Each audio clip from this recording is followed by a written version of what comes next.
안녕하세요. 정치 현안 직설 오늘 진행을 맡은 저는 장윤미입니다. 요즘 언론 지형이 좋지 않습니다. 이동관 방통위원장의 취임 이후 언론계가 얼어붙고 있고 내부에서 쓴소리 나오고 있고 외부에 어떤 압박에 대한 우려의 목소리 나오고 있습니다. 지금 이럴 때 저희에게 가장 필요한 말씀, 그리고 여러 유수의 시사 프로그램을 론칭하셨던 정찬형 YTN 사장님 모셨습니다. 안녕하세요. 네, 안녕하십니까. 오늘 귀한 시간 내주셔서 정말 감사드립니다.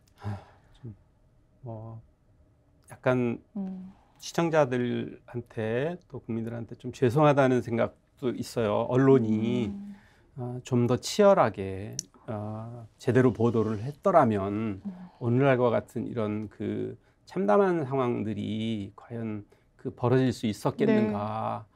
그 여러 국면마다 좀 더 철저하게 했더라면 하는 그런 그 반성. 저는 이제 언론을 은퇴한 지 한 2년 정도 됐는데 현업에 있을 때 좀 더 열심히 했더라면 하는 그런 반성이 최근에 그 밤잠을 못 이루신다는 국민들의 그런 목소리를 이렇게 들을 때마다 제가 잘못한 것 같아가지고 그런 죄송한 생각을 가지고 있습니다. 정말 언론인으로서, 언론계의 어른으로서 자괴감이 드시는 하루하루실 것 같은데요. 저희가 소개를 해드릴 때 YTN 사장님이었다는 직함을 소개해드렸지만 이게 최근의 이력이셔서 말씀을 드렸던 거지 TBS 사장 역임하셨고요. 또 제작 현업에 계실 땐 MBC에서 이제 시선집중 프로그램 론칭하시고 굉장히 오래 몸담으셨는데 일단 몸담으셨던 언론사들의 공통점이 있는 것 같습니다. MBC, TBS, YTN.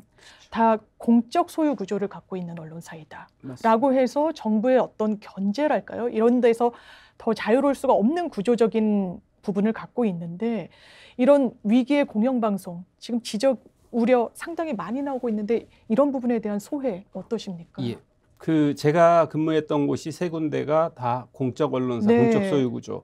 MBC에서 33년 근무했고요. TBS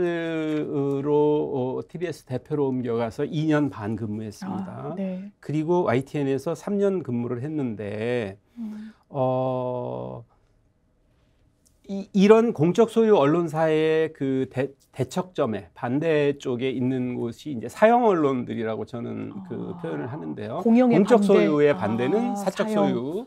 그런데 이제 사적 소유 언론사들하고 공적 소유 언론사들하고 다 위험에 노출돼 있는 것은 사실입니다. 그것은 권력은 사회에서 힘을 발휘할 수 있는 그 정치 권력과 자본 권력 두 군데 다 비판의 대상이죠. 언론은 체크 앤 밸런스. 그래서 그 비판받고 그리고 그거로 해서 수정하고 고쳐가면서 좋은 방향을 찾아나가는 것이 기본인데 자본 쪽에서도 그 사적 소유 언론사를 통해서 그 비판을 모면하려고 하고 정치 권력도 역시 마찬가지입니다. 정치 권력도 가능하면 비판을 덜 받고 싶어 하죠. 그래서 그 안에 있는 동안에 그 구성원들이 이렇게 그 언론에 대해서 정치 권력이 계속 그 어떤 힘을 작동시키려고 하는 것과 맞서서 끊임없이 싸우는 과정이 있었습니다. 그래서 되돌이켜 생각하면 되게 이제 87년 6월 항쟁을 분기점으로 이렇게 보면 될 것 같은데 그 전에는 정치 권력이 그 공영방송사의 사장을 청와대 대변인했던 사람이 내려보내고 MBC, KBS 사장으로, MBC 사장으로, KBS 사장 하던 사람이 문화공보부 장관으로, 공보처 장관으로 또는 청와대 대변인으로 이렇게 서로 왔다 갔다 하는 사실상 그 권력의 일부. 그러네요. 인적 교류가 있었던 거네요. 권력과 방송이. 그걸 인적 교류 정도가 아니라 거기에서 핵심 인사들이 와서 그 권력의 일부로 작동하고 있었다. 권력의 어떤 의견, 입장, 거의 대변인이 방송의 수장으로 간다는 건 참. 가고 서로 반대 방향. 대변인이 방송사의 수장으로 오고 방송사의 수장이 장관이나 대변인으로 가고 이런 식으로 서로 주고받던. 그러니까 그 정치 권력의 이너서클이 같은 그 반원 안에 있었다고 생각이 돼요. 근데 그게 건강한 방송의 모습은 아니고 불과 얼마 전에 우리의 그거는 모습이었던 있을 수 거잖아요. 없어요. 사실은 네. KBS도 그 전에는 국영방송이었죠. 네. 국영방송이었을 때는 지금은 공영방송인데 국영방송일 때는 공보처의 일개 국이었습니다.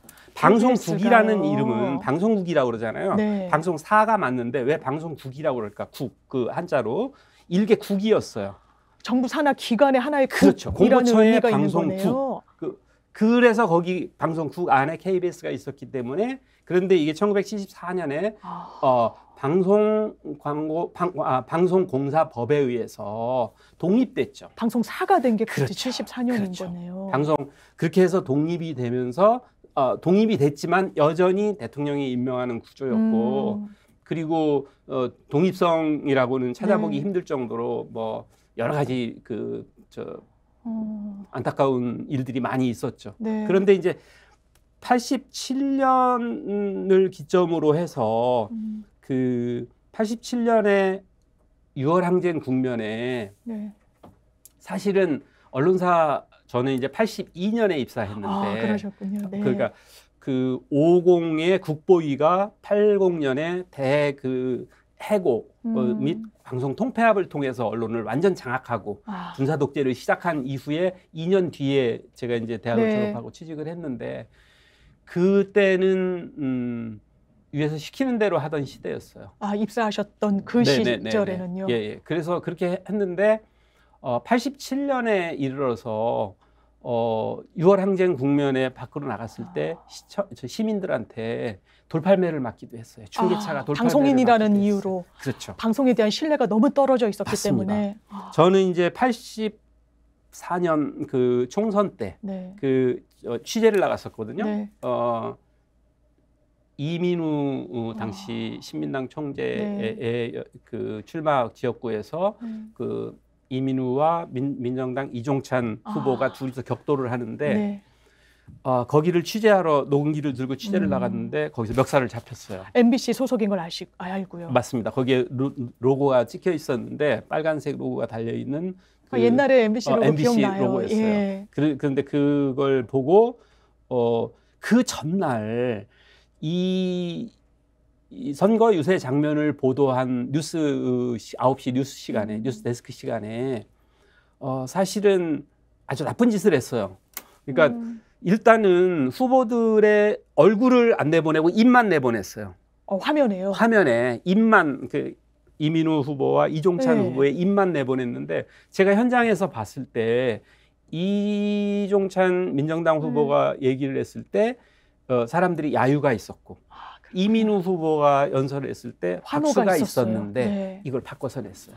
그건 거의 조작이네요. 입 모양만 딱 봐도 이게 누군지 알 수 있었는데 그리고 이제 무슨 얘기를 하는지는 오디오를 1절 그때 당시에 모양만 말 그대로요? 내보내지 말도록 이렇게 보도 지침이 나와 있었어요. 보도 지침이 그렇게까지 세밀하게 돼 있었습니까? 그렇게 돼서 나갔더니 취재해봤자 니네 보도도 안 할 거면서 이 새끼들 말이야 MBC 놈들 막 그래서 제가 바로 뒤에 있는 놀이터 그 운동장 네. 놀이터 쪽으로 끌려갔어요. 끌려가셨어요? 피신 가신 게 아니라 끌려가셨어요? 한 7, 8명한테 이렇게 그 끌려갔는데 막 뒤로 밀려가지고 근데 그때 연세 좀 되시는 어르신이 이렇게 나와가지고 젊었을 때 잡지사에서 근무를 했는데 여기 나가서 취재하는 기자나 PD들은 그 힘이 없다. 이걸 해가지고 들어가도 위에서 안 내보내면 그만 이렇게 설명해 주는 바람에 제가 거기서 풀려날 수가 말 그대로 있었어요. 모면을 하신 거네요. 그 상황을. 말씀 주신 것처럼 이렇게 엄혹한 언론 시대가 있었습니다. 시민으로부터 국민들로부터 돌 맞고. 전혀 존중받지 못한 오히려 돌을 맞고 돌을 맞아서 그때 그 방송사 내부에서 참혹해서 이렇게 모여서들 회의를 했어요. 이 상황에 대한 고민을 하신 거였군요. 그것도 기자들도 모여서 회의하고 PD들은 PD들 방에 막 각자 87년에 이제 그 6월 6.29 이후에 이제 약간의 공간이 열렸을 때 내부에서 이제 반성이 이루어지고 그 다음에는 협회 같은 거라도 만들어야 되는 게 아니냐. 그때 이제 기자협회 외에 다른 직능단체들은 없었거든요. PD협회, 아나운서협회들이 막 만들어짐과 동시에 그 노조를 만들어야 된다는 그런 그 목소리가 나오기 시작했어요. 이게 그 일단 임시 기구를 만들어서 방송민주화 추진위원회 막 이런 걸로 해가지고 그 협상을 하고 그랬는데 협상력이 전혀 없어요. 그렇군요. 그리고 약속한 것도 지켜지지가 않고 그러니까 노조라는 그런 틀을 끌고 와야 되겠다 해서 그때부터 노조가 만들어집니다. 방송 노조가. 언론 노조가 생긴 것도 87년 체계와 같이 맞물려 맞습니다. 있는 거군요. 맞습니다. 그래서 그 이후에 이제 노조에서 걸었던 그 현수막, 네. 플랜카드 내용이 권력의 손에서 국민의 품으로. 거기서부터 싸움이 시작된 거예요. 그러네요. 그러니까 그 싸움의 본질을 이 방송이 원래 권력의 손에 잡혀 있었던 권력의 손 안에 잡혀서 허수아비 노릇을 하고 있었는데 이제 국민의 품으로 이걸 돌려드리기 위해서 우리가 싸웁니다. 이렇게 하고 그 안에서 해고, 구속, 저는 이제 구속됐던 경험도 있고 네. 그리고 이제 제 선배들은 그 MBC에서 2명의 해고자가 나오고 KBS에서도 해고자가 나오고 하는 그런 싸움들이 계속 이어지면서 끊임없이 그리고 사장 퇴진운동, 청와대 출신 사장 퇴진운동 막 이런 노력을 통해서 권력이 직접 그 언론사에 이런 걸 보내지 않는 구조로 바꿔냈죠. 그것이 방송문화진흥회법. 원래는 MBC는 KBS가 대주주였습니다. MBC의 대주주가 KBS였어요. MBC의 대주주가 KBS가 네. 70%의 주식을 그렇군요. 가지고 있었어요. 예. 근데 저렇게 KBS는 이제 대통령이 직접 임명하는 그런 구조였기 때문에 저 안에 들어가면 안 되겠다. 그래서 그 주식을 되돌려 받아가지고 네. 당시에 여소야대 국면의 국회에서 방송문화진흥회법, 대주주로 방송문화진흥회를 만든다. 그 70%의 주식으로 그렇게 만들어서 대부분 여기에다가 이제 대통령이 임명하는 이사 3인과 그 다음에 여당과 야당, 국회 의석 비율에 따른 그 분포에 따라 집어넣어서 네. 이 숫자를 맞추는, 그리고 여기에는 회사와 노동조합이 각각 추천하는 이사 1명을 포함시킨다라고 하는 그런 그 이면 조항까지 집어넣어서 네. 굉장히 합리적인 그런 틀을 만드는 거죠. 그러네요. 그 틀이 지금까지 오고 있는 것이고 그 이후로 때로는 뭐 권력이 낙하산으로 이렇게 내려보내려고 했던 경우도 있지만 적어도 민주정부에서는 방송문화진흥회 이사들끼리 그 당시에 청와대에서 의도를 갖고 어떤 사람을 내려보내려고 해도 그걸 거부하고 그 방송문화진흥회에서 이사들이 이분 어떻습니까? 이렇게 해서 사장을 추천하고 사장을 임명하고 하는 그런 관행이 생기게 된 것이었죠. 사실 방송국의 공정성, 정치적 중립성을 담보하기 위해서는 뭐 안에 계시는 분들의 결단도 필요하고 중요하겠지만 말씀 주신 대로 구조적으로 그렇습니다. 이게 통제를 외부에서 억압을 받지 않도록 하는 부분이 상당히 중요한 거고, 말씀을 들으니까 우리나라 언론의 지금의 지형이 만들어지기까지 권력으로부터 조금씩 건강하게 멀어지는 과정을 어렵고 힘들게 걸어왔던 것 같은데, 지금 다시 이 시점의 논의로 돌아온다면 이동관 방통위원장 공산당 기관지 운운했고요. 사실상 첫 일성으로 언론에 대해서 이른바 단순히 통제를 넘어서 이 전력이 있기도 했고요. 이런 우려에 대해서 전 청문회 과정을 보면서 우려를 불식시켜주기보다는 이게 뭐 어떠냐라는 취지로 그렇죠. 하고 있더라고요. 이런 일련의 과정들 보시면 정말 좀 답답하시고 안타까우시겠습니다. 이게 순리에 의해서 이러이러한 문제점이 있으므로 이렇게 개선하겠다 이렇게 얘기했을 때는 사람들이 고개를 끄덕거리게 되죠. 그렇죠. 수긍하게 되죠. 네. 민주주의라는 것이 원래, 그리고 제도 원래 이제 독재 권력은 독재 권력이나 깡패 권력은 그걸 하겠다는 사람이 마음대로 자의적으로 멋대로 네. 이렇게 하는 것이 이제 독재, 그 국민의 목소리에 귀를 기울이지 않는 네. 것이고, 최소한 민주공화국에서는 국민들은 어떻게 생각하지? 현재 여론은 어떻지? 이 제도의 문제점은 뭐지? 토론하십시다. 이렇게 해서 새로운 방법을 찾읍시다. 이렇게 해나가는 그렇죠. 것이죠. 예. 근데 그 가장 독재의 그 포갑적인 방식으로 했던 것이 550 때 군사 쿠데타 이후 전두환이 했던 것이 그 국보위라고 하는 기구를 통해 가지고 보도지침 만들고 언론사 통폐합 이거하고 합치고 민영방송사 끊어내고 막 이렇게 합치고 그다음에 언론인들 해직시키고 이렇게 해서 그 포괄적으로 이런 걸 이제 포괄적이라고 그러는 거죠. 그렇죠. 포괄적인 네. 방식으로 했던 건데 요번에 그 벌어지고 있는 일들을 보면서 이거는 그 1980년 방식 2023년인데 과거의 기억이 환기되시는 40년 전 방식을 하겠다는 거야? 이렇게 뭐 분할해서 매각하고 이것 네. 역시 비슷하네요. 그렇죠. TV에 당시에 그 TBC 네. 거기에 대해서 그렇게 통폐합해서 KBS로 붙여버리고 네. 지금 ETV 만들었던 것이나 마찬가지인데 이런 식의 했던 것을 이번에도 그렇게 하겠다는 거야? 그렇게 하면 효과는 있어요. 겁이 나서 위축돼서 그런 그 칼을 맞지 않는 그런 언론사 조직들도 야 이거 저렇게 살벌하게 하는데 함부로 나섰다가 이거 다치는 거 아니야? 이러면서 이제 위축 효과를 충분히 거둘 수 있고 그런 걸 노리고 하는 것으로 보여지는데 이런 방식을 쓰려고 하는 게 아닌가라고 보여지는 거죠. 이걸 보면서는 야 역사가 뒤로 갔다 한참. 물론 뭐 방송 정책만 뒤로 가고 있습니까? 어느 시대까지 지금 뒤로 가고 있는 것인지 일본 제국주의의 망령이 일본 제국주의가 우리나라에 끼쳤던 그 피해나 그로 인해서 고통받았던 거에서 배상도 전혀 받아내지 않는 상황에서 더구나 삼면이 해양으로 네.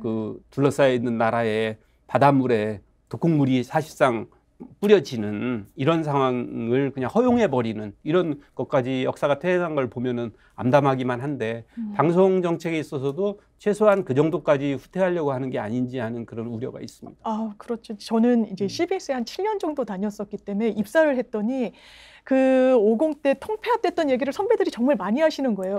근데 저한테는 체감이 사실 안 되는 거예요. 방송국이 없어졌다니, 이게 뭐 되는 거야? 그렇죠. 그런데 제가 지금 뭐 여러 방송을 왔다 갔다 할 일이 있는데 다니면서 듣는 게 지금 사장님 주신 말씀입니다. 뭐 어느 방송국은 지분을 누구한테 판대, 라디오 방송은 어디에 매각을 한대. 그럼 구성원들은 이게 완전히 손발이 떨어져 나가는 거잖아요. 불안하죠. 그렇게 억압을 하는구나. 이게 구조적인 어떤 부분에 있어서 완전히 민영화를 한다는 방침으로 사실상의 방송 통제를 의도하고 있구나. 이런 생각이 정말 많이 들더라고요. 그렇죠. 이거는 폭력이죠. 이동관 방통위원장이 원래 이번에 청문회에서도 학교폭력, 자녀의 학교폭력 때문에 시끄러웠었는데 그 자녀의 학교폭력의 성격도 그렇지 않습니까? 네. 공포를 조장하고 머리 300번 박아부터 시작을 해서 그런 식의 폭력에 되게 뭐가 등장합니까?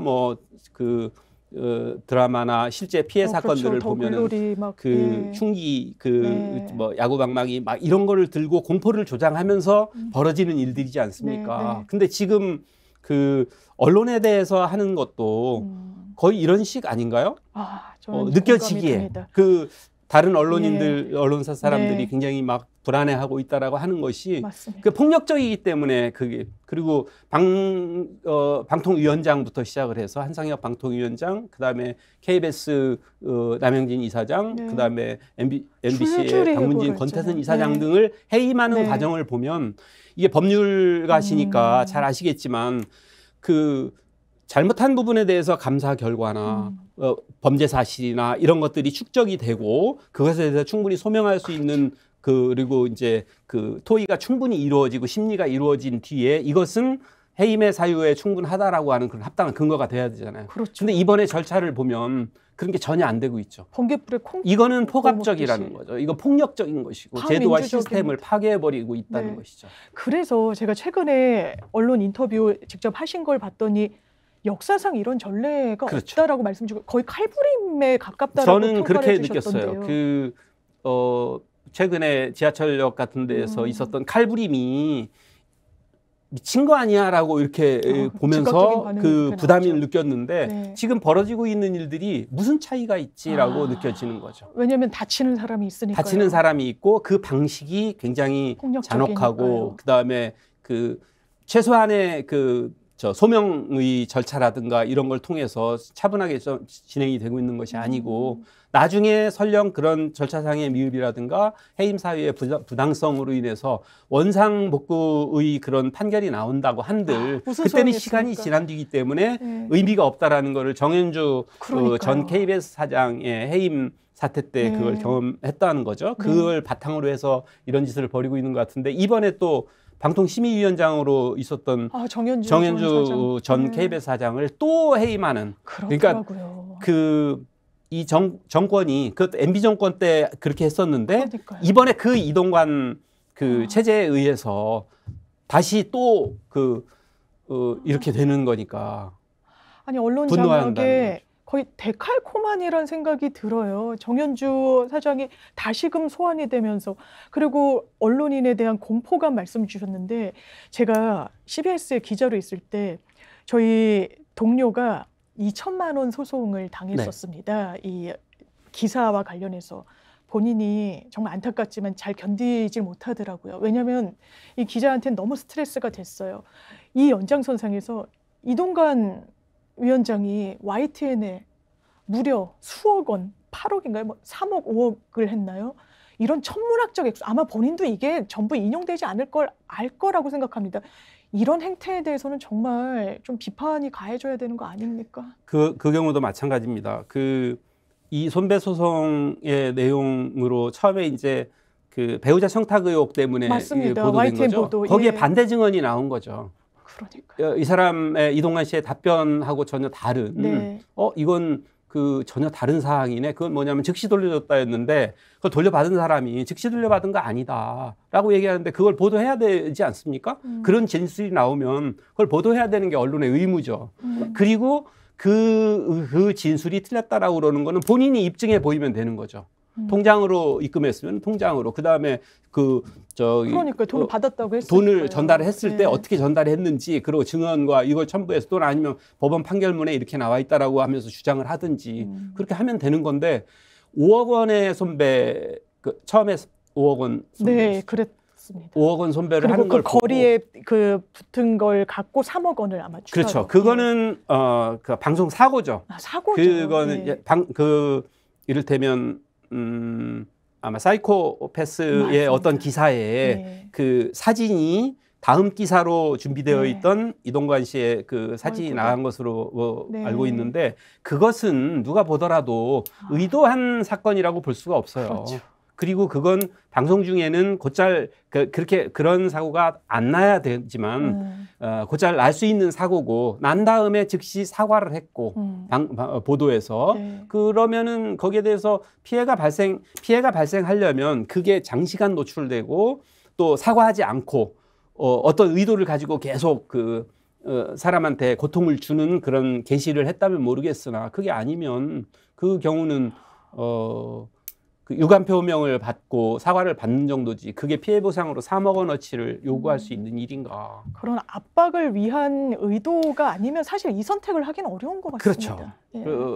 그것은 그 거액 소송으로 인해서 그 언론사들이 겪게 되는 고통, 그리고 변호인을 네. 선임해야 되고 또 서면 준비를 하고 또 재판에 임하고 이렇게 하면서 겪게 되는 아. 고통을 감내하겠느냐라고 묻고 있는 거죠. 그럼 YTN 사장을 역임하셨기 때문에 더 마음이 분노합니다. 더 분노하십니까? 네, YTN에 있는 동안에 그런 문제를 해결하기 위해서 여러 가지 장치를 내부에서 노조와 보도국 구성원들과 함께 논의를 해서 여러 가지 맞는 것들이 많이 있었어요. 네. 제가 2021년까지 근무를 했는데 한 3년 동안 그런 제도적인 장치들을 많이 만들려고 그랬고 시청자 제일주의, 그래 시청자를 우선적으로 시청자의 그 문제 제기가 있을 경우에 이걸 어떻게 빨리 보도에 반영할 수 있을지를 항상 고민하자. 실제로 YTN 당시에 나갔던 프로그램 중에 보면 아침에 나간 보도 내용에 대해서 낮 시간에 그 이의 제기가 막 들어오고 그러면은 그 이의 제기 내용을 포함해서 저녁 8시 반경에 시시콜콜이라는 이름으로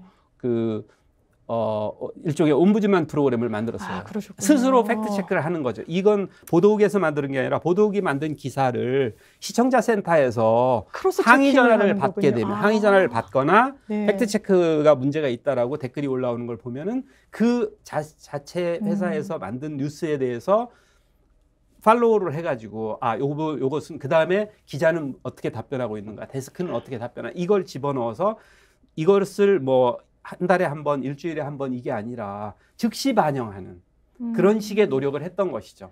말씀 주신 대로 사실 언론사가 내부적으로 잘못이 있다라고 제기가 된다면 자정 기능을 갖춰나가는 게 더 나은 그렇죠. 방향 아니겠습니까? 네네. 그런 노력을 했던 것이 다른 언론사와 다르게 YTN 같은 경우는 24시간 그렇죠. 뉴스 예. 채널이라서 다른 데는 뉴스의 오보를 정정하는데 하루가 걸릴 가능성이 굉장히 많습니다. 그러네요. 뉴스 채널이 없으니까요. 뉴스 펌이 있어서. 네. 근데 계속해서 뉴스를 보도를 하고 뉴스 내용이 업데이트되고 이게 이제 발전되는 뉴스를 계속 시간 단위로 이렇게 내보내고 있을 때에는 문제를 제기해온 쪽에게 조금만 귀를 기울이면 이걸 개선할 수가 있는 거죠. 이 내용을 반영해서 뉴스를 그 다음 단계로 업그레이드 시킬 수 있고. 네. 근데 그런 노력을 그 YTN에서는 했던 것이고 또 그 공정방송 노사가 공정방송 추진과 관련된 기구를 만들어서 문제가 생기는 기사에 대해서는 같이 토론을 해서 개선하려고 그러고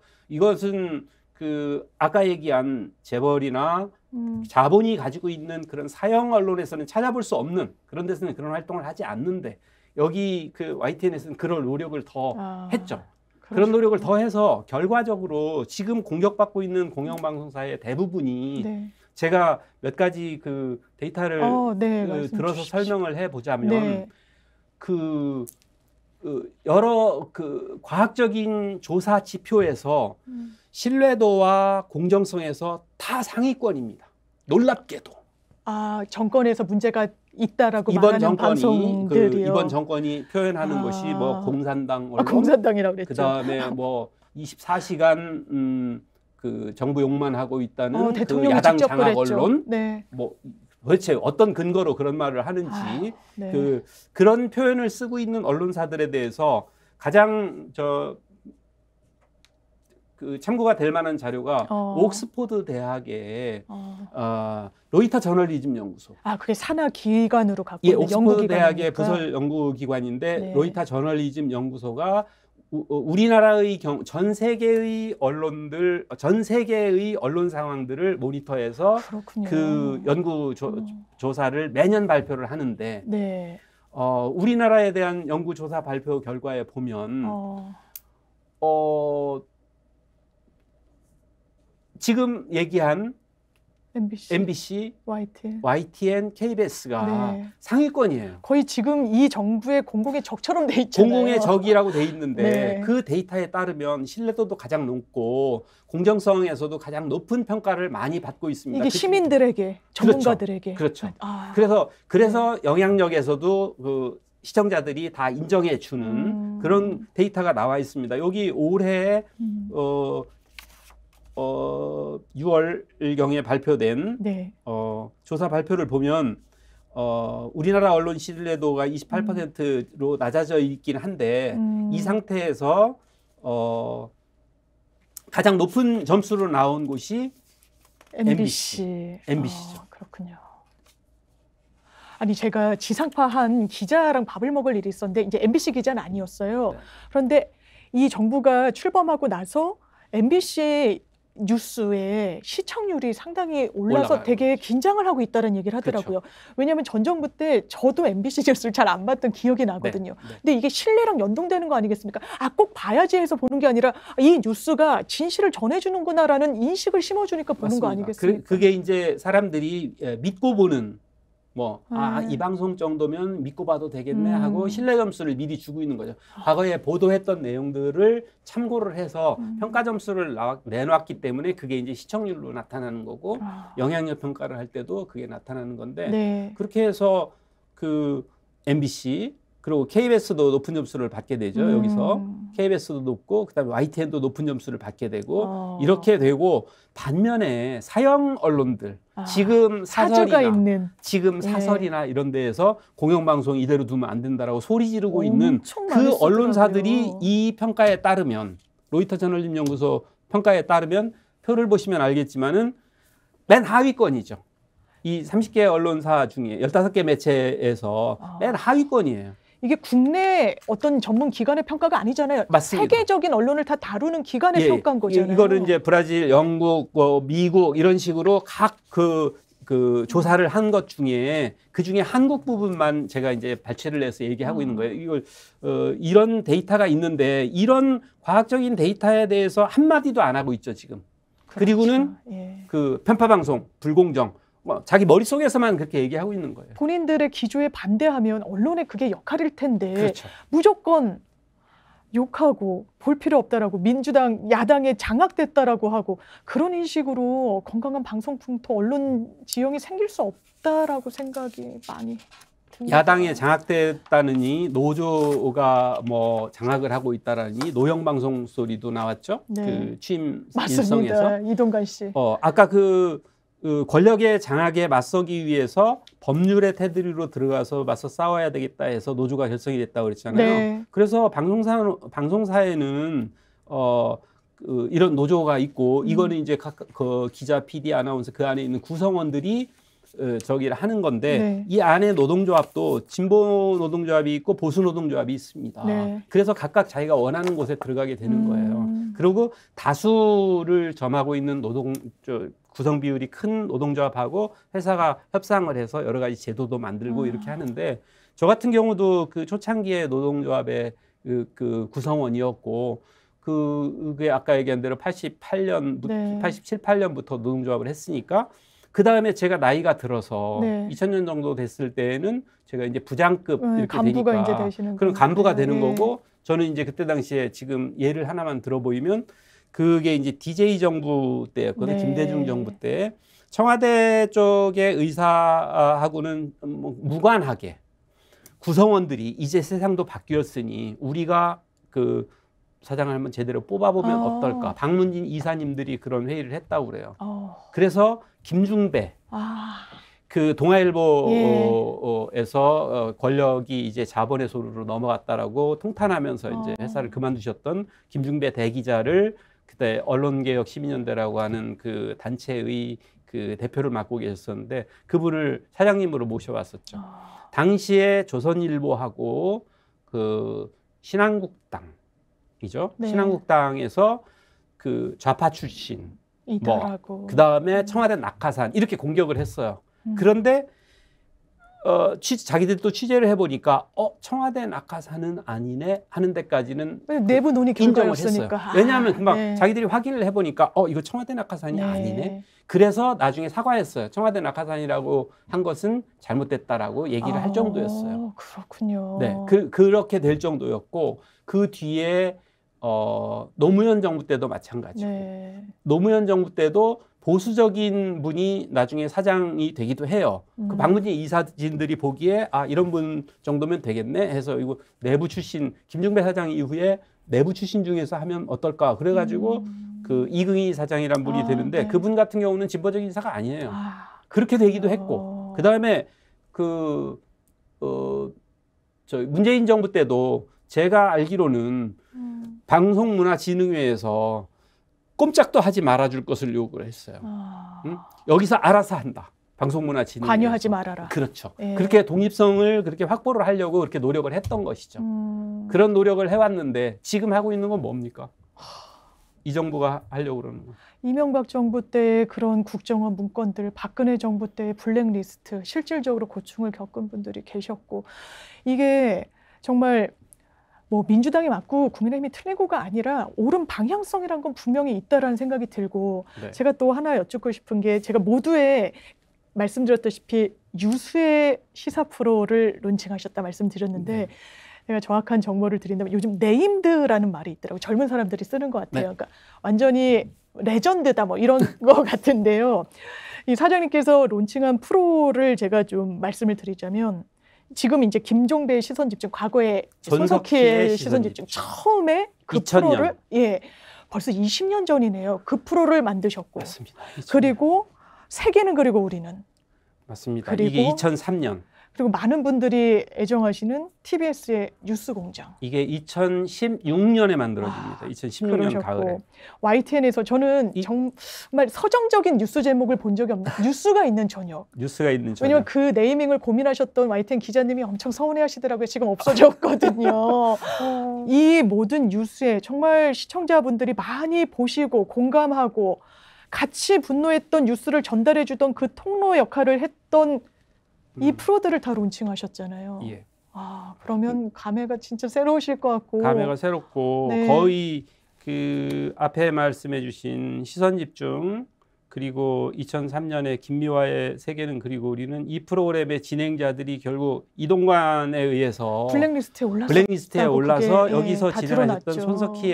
손석희 앵커 이전에 김종배 일일 브리핑을 하셨던 게 기억이 나요. 그 일일 뉴스 브리핑을 했는데 그 신문들 8가지 신문 8분 안에 읽기 뭐 이런 걸 했을 것 같아요. 그렇구나. 근데 그렇게 읽어주면서 팩트 체크도 하고 보도의 문제점도 짚고 이렇게 하면서 비판적으로 미디어 비평을 이분이 이제 김종배 씨가 미디어 오늘 당시에 데스크였기 때문에 충분히 그런 역할을 할 수 있겠다 해서 했던 거죠. 새벽마다 나와서 신문을 분석해가지고 그거를 정리해서 전달해주는 역할을 했는데 거기가 그렇게 밉보여가지고 그 아웃됐어요. 근데 아웃될 당시에도 시청률이 계속 오르고 있었어요. 그렇군요. 시청자들한테 외면받았던 건 최소한 아니네요. 네, 매 분기마다 그때 당시에 그 잘렸을 때가 9% 정도, 9.3% 정도의 청취율을 보여주고 있을 텐데 그 전 학기에 8점 몇 퍼센트,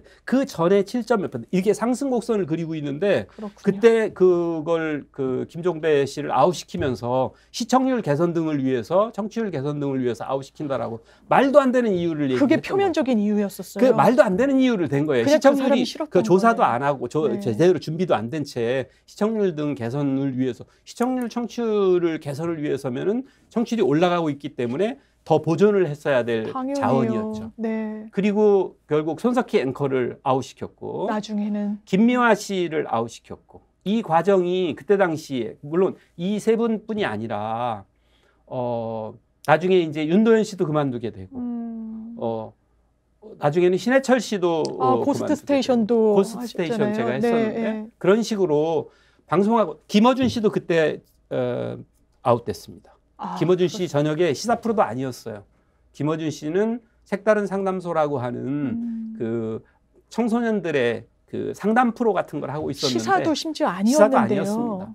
김어준 씨가 와서 일을 하고 신해철 씨도 시사 프로가 아니었죠. 그렇죠. 그런 프로들에 대해서도 그 싫은 소리를 해가지고 결국은 그만두게 만들었죠. 이게 기본적으로 저도 애청자였었기 때문에 마왕이라고 정말 많은 분들이 사랑했고 어떤 현안이 있으면 아티스트가 굉장히 뚜렷하게 맞습니다. 말씀을 주셔서 거기에 공감하는 분은 공감하는 대로 또 아닌 분은 아닐 수도 있는 거였는데 거기도 다 어떤 정권의 입맛에 맞느냐 아니냐라는 그 잣대로 사실상 도려내고 못하게 하고 방송이 생업이고 현업이고 생계인 분들이신데요. 그런데 잘못을 했고 또 그 제도적으로 그랬을 경우에는 아웃되도록 돼 있는 제도가 있습니다.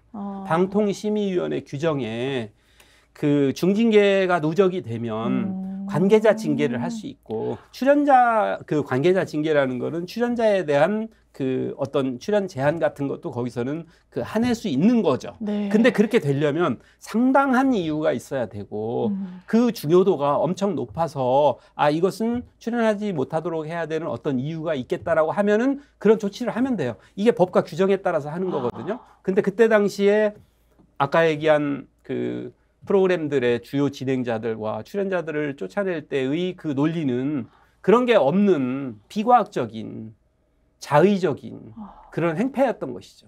근데 지금 그게 다 재현될 것 같아서 소름이 끼치는 거죠. 그러면 그 권력은 왜 그런 선택을 무리하게 했다고 생각하십니까? 저는 그 대비해서 그 민주정부 3번 경험을 하면서도 거기서 현업에서 일을 하기도 했고 방송을 만들기도 했는데 박근혜 정부 말기에 뉴스공장을 만들었던 것도 있고 근데 그렇게 했으면서도 그 어느 정도는 비판을 감수. 음. 언론은 원래 비판하는 곳. 그렇죠. 그렇게 인정을 해주려고 하는 그런 게 있죠. 그 다음에 방송과 관련해서 법에 의하지 아니하고는 방송 편성에 맞아요. 관여해서는 안 된다라고 돼 있어요. 이정현 전 홍보수석이 그걸로 맞습니다. 벌금 1,000만 원을 확정받은 맞습니다. 겁니다. 원래 1심에서는 실형까지 잡혀 맞아요. 있었죠. 집행유예, 실형의 집행유예형이 나왔죠. 집행유예였죠. 예. 그 정도로 엄중한 맞습니다. 그런 건데 이번에 청문회 때 보셔서 아시겠지만은 그 간섭하는 것에 대해서 본연의 임무라고 얘기하고 있어요. 그렇더라고요. 이 사람. 예. 깜짝 놀랐어요. 감옥에 간 그 법원의 판례가 있는데도 감옥으로 간 판결이 있었고 유죄 판결이 나중에 있는 유죄 거죠. 판결을 예, 받은 예. 홍보수석의 유죄 판결이 그 뒤에 나온 것임에도 불구하고 자기가 있는 동안에 벌어진 일에 대해서 그거는 원래 본연의 임무다. 스핀 닥터를 그러더라고요. 하는 게 뭐가 잘못이냐. 그거는 그리고 전화 걸도록 해주는데 내가 옆에서 저기 해줬다. 이걸 얘기를 해요. 칭찬 전화를 대통령이 할 수 있도록 옆에서 해줬다. 그때 전화를 바꿔받은 게 지금 문체부 장관 아닙니까? 그러니까 그게 소름 끼치지 않습니까? 그렇게 하는 것이 이거는 법에 의하지 아니오는 이렇게 해서는 안 돼라고 느끼는 그 사람과 그렇게 하는 게 뭐가 잘못이야? 내 권리인데 내 의무인데 그렇게 하는 것이 내 의무인데 스핀 닥터 역할을 하는 게 스핀 닥터라는 것이 그거 아닙니까? 언론을 흔들어서 만들어서 그게 그 원하는 대로 보도가 될 수 있도록 이걸 가지고 쉽게 얘기하면은 어느 정도 장난질을 치겠다라는 얘기죠. 근데 그게 본연의 임무라고 얘기하면 어떡합니까? 그런 사람이 어떻게 수장이 될 수가 있죠? 이럴 때일수록 정말 언론계에 오래 몸 담으신 어른으로서 지금 현업에 있는 언론인들에게 해주고자 하시는 말씀, 그 제시하고자 하시는 방향성이 상당히 많으실 것 같은데요. 좀 말씀 좀 듣고 싶습니다. 옳지 않은 것에도 옳지 않다고 얘기하고 싸워야 된다고 생각을 해요. 스스로. 네, 저는 그 TBS에 대해서 서울시 의회와 서울시가 옥죄어오고 고통을 주어서 사실상 결국은 고사작전 해서 그 안에서 방송하던 출연자들이 다 쫓겨나고 예산 돈줄을 막아가지고 다 그 방송을 할 수가 없는 그런 상태가 됐을 때. 안쪽에서도 그걸 경제란 저항이 없었고 언론사 내부에서도 안쪽에서의 저항이 없으니 바깥에서 시민사회에서도 그걸 협력해서 싸우는 그런 모습이 없었어요. 저는 그것을 그렇게 저항 없이 그렇게 접수할 수 있을 거라고 저는 생각하지 않았다고 생각해요. 근데 그 예산을 정말 몰상식한 방식이거든요. 예산줄을 다 막아서 제작비 예산을 다 틀어막아서 방송사가 거의 아무것도 할 수 없을 정도. 제가 알기로는 음악 저작권 문제가 해결돼서 음악도 제대로 틀을 수 없는 상황이었다고 들었어요. 그렇군요. 그런 정도까지 만들어 놓는데도 저항하지 않는 순간에 저항하지 않고 그걸 오히려 뉴스공장이 그 자진해서 그만두게 되고 출연자들이 줄줄이 그만두는 걸 보고 그것을 기획했던 사람들이나 실행했던 사람들이 해도 되네 이렇게 느꼈을 거라는 거죠. 그리고 이 아이디어를 처음에 낸 사람이 저는 미거나 이것을 지켜보고 있던 사람이 이 케이스를 가지고 저는 그 방통위원장 임명권자한테 이걸 가서 설명을 했을 거라고 생각해요. TBS처럼 하면 됩니다. 그리고 그 방법을 지금 쓰려고 하는 것이다 이렇게 보는 것이죠. 정말 하나의 나쁜 선례를 만든 셈이네요. 언론계 선배들 얘기 중에는 그 접수하러 들어갔더니 보초 쓰는 놈도 없더라. 라는 표현이 지키는 사람은커녕 그게 다 돈이니까 문을 잠그고 안에서 싸우는 그런 모습이라도 보였어야 되는데 보초 쓰는 사람들 이거 공격해보니까 되네. 그리고 지금 이런 무시무시한 계획이 나왔다고 보는데 이제는 이제 싸움을 걸어올 텐데 싸움을 걸어오고 방송사의 그 대주주 이사회를 교체를 해서 거기를 장악을 하고 그 다음에 사장을 교체를 하고 그 다음에 방송사의 보도 편성 책임자를 이제 줄줄이 인사를 할 텐데 아시다시피 저쪽 인력풀이 그렇게 좋은 편이 아니라고 생각을 합니다. 이 윤석열 정부 예. 방송 인력풀. MB 때도 마찬가지. 저는 이 MB 때의 그 인력풀과 이 검찰 정부의 인력풀이 합쳐진 거라고 보여지는데요. 네네. MB 때의 그 인력풀이 방송을 잘 만들던 분들이 아니에요. 그렇군요. 그때 당시에 그 아까 말씀드린 그런 그 프로그램들이 엄청난 시청률을 자랑하고 그러니까요. 광고도 많이 받아오고 상도 많이 받고 또 그 공정성 시비에서부터도 굉장히 그 안전하게 이렇게 방송을 했기 때문에 모르는 국민들이 없는 프로잖아요. 맞습니다. 네. 그래서 당시에 시선집중에 손석희 앵커가 쫓겨나갈 당시가 한 14년 정도 방송을 했을 때인데 그때까지 시선집중은 단 한 건의 그 정치 보도에 있어서의 중립성 위반으로 중징계를 받은 적이 단 한 건도 없었어요. 그렇군요. 선거 보도 같은 데에서도 한 건 징계를 한 번 받았으나 이의 신청을 해서 이게 무효화가 됐어요. 그 처분이 취소가 됐어요. 네. 이의가 받아들여져서 그 정도로 그 공정성을 유지하기 위해서 최선을 다했던 것이죠. 그렇게 해왔고 퀄리티도 좋고 상도 많이 받고 시청률도 높았는데 MB 정부 때에는 그 사람들이 이 시청자들이 다 떠나버릴 정도로 내용이 수준이 낮아져가지고 네. 외면하게 됐습니다. 방송 자체를. 뉴스데스크 같은 경우는 제 기억에 시청률이 2%까지 내려갔었어요. 그렇군요. 종편의 그 프로그램 시청률이 나오네요. 수준 이하로 내려갔던 것이죠. 저희가 오늘 정말 말씀을 들으면서 과거에 겪었던 일이지 않습니까? 언론을 장악하려 하고 권력으로 통제하는 걸 넘어서 사실상 입맛대로 좌지우지하려고 하는 상황. 그렇다면 지금부터 앞으로가 더 중요하겠다는 말씀이 정말 마음에 와서 더 새겨지는 것 같습니다. 예, 이 방식으로 권력은 네. 정권은 정치 권력은 그 노리는 것이 뚜렷한 게 있겠죠. 네.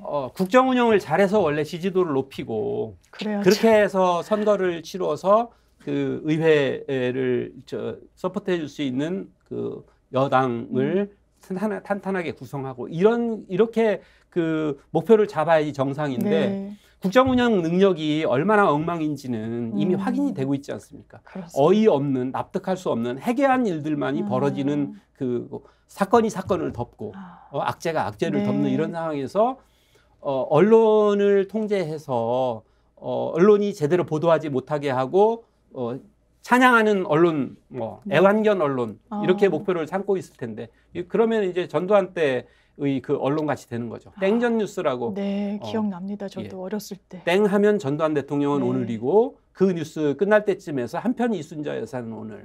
그래서 한편 이게 들어가는 그렇게 해서 찬양했던 그런 언론으로 권력을 유지하려고 했지만 그 경우도 나중에 감옥에 가죠.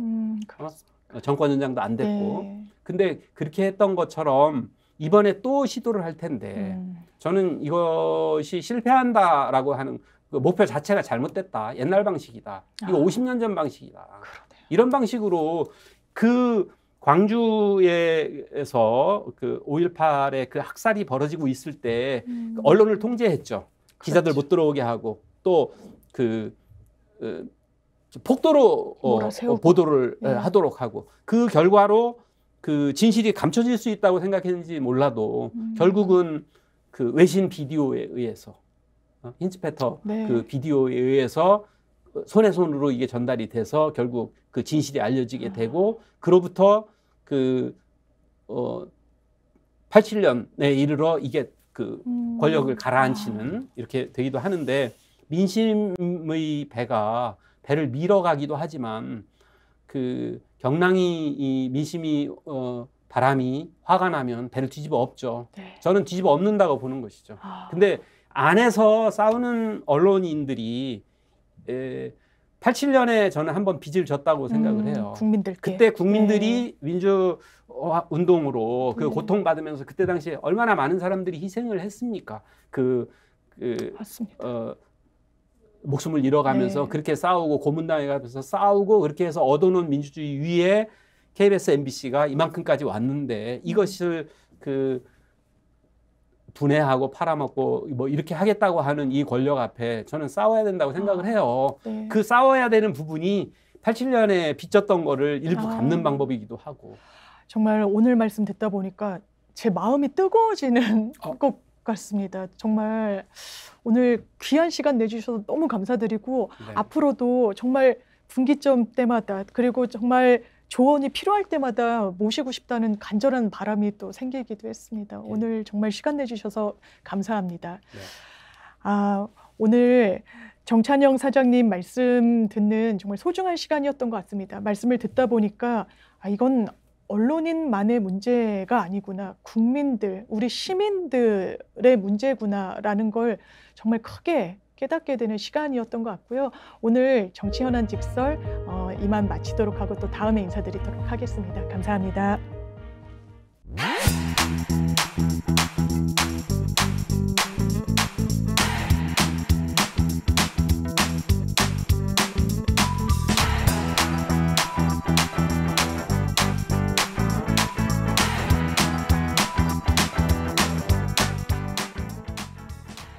유기농 밀가루로 만든 광화문달롱 쿠키 직접 수제 핸드메이드 하고요. 방부제도 안 들어가고요. 첨가제 같은 것도 안 들어가고 순수하게 유기농 밀가루로 다른 재료를 섞어서 하기 때문에 여러분 드셔보시면 건강한 쿠키다 이런 생각 드실 텐데요. 쿠키 종류가 많아서 골라 먹는 재미가 맛있어요. 있고 택배로도 받으실 수 예, 있죠. 예, 근데 맞습니다. 직접 와서 드시면 좋은 게 여기 또 커피가 맛있어서 예. 같이 먹으면 또 맛있더라고요. 자, 네이버에 스픽스 광화문달롱 치셔도 되고요. 스픽스 몰에 들어가시면 여러분들 맛있는 쿠키 건강하게 드실 수 있습니다.